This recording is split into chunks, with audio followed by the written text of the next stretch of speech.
like, but do you craft? And now we're all quiet. So my name's Ezra Plemons, and I am an instructional technologist for digital media. The idea for a makerspace on campus, or an innovation space on campus, has been around for a while. And so this is kind of the culmination of a grant that was started with the Piper Center. They had a grant to begin a space that would promote entrepreneurship and innovation on campus. And so looking for a space and looking for partners, we have, I don't know, we found a way to make this happen in the library. So it's been a several-year process, and many different versions of a makerspace have been thought of. One of the main things that we wanted to ensure when creation of the space and thinking about it, it's the same as, and having it as part of the DiSCO to kind of align with that mission, is that it's all about access. We don't want to close it off. The original plans for this had it in a walled space with like key card access.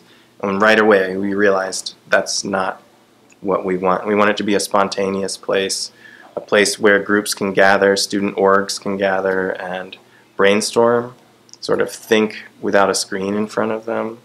And to that end, I think it's already been very successful. It's only been open since May, right around finals time last time, and so we find a lot of people come here just to de-stress, just to try their hand at, some people just sort beads and leave, or wind thread in a nice cathartic manner and leave. So that's great. It helps us. It cleans up. But yeah, I think the audience should be anyone who wants to make something with their hands, and we really would. It's a developing situation. Just like the DiSCO, we'd like to solicit feedback.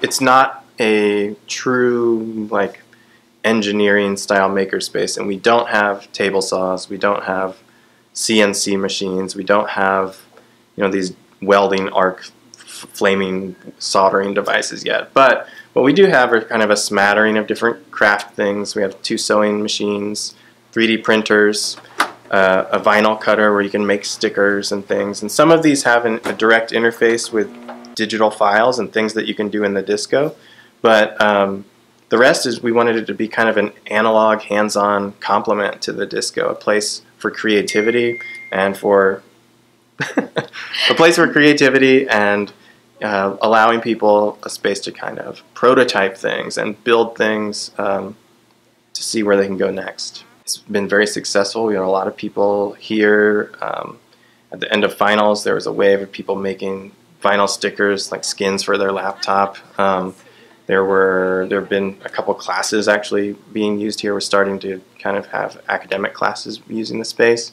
But yes, I think it's been very successful, more than we imagined, and so that gives us each time we get to learn more on how it might be used or how it could be used, and so it's being seen for sure in the the elementary students now who are kind of growing up developmentally a little bit behind some traditional benchmarks of where they should be at a certain grade with their handwriting or with their ability to find motor skills and dexterity, and part of that is because they're using their formative years touching screens and clicking and things as opposed to actually making things.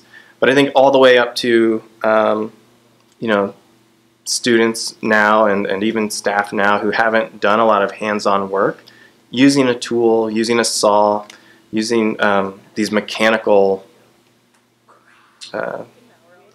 repetitive motions, right? These are things that we don't really do on our daily basis, and so having a chance to experience saws or screwdrivers or paint, for some people this is a new thing.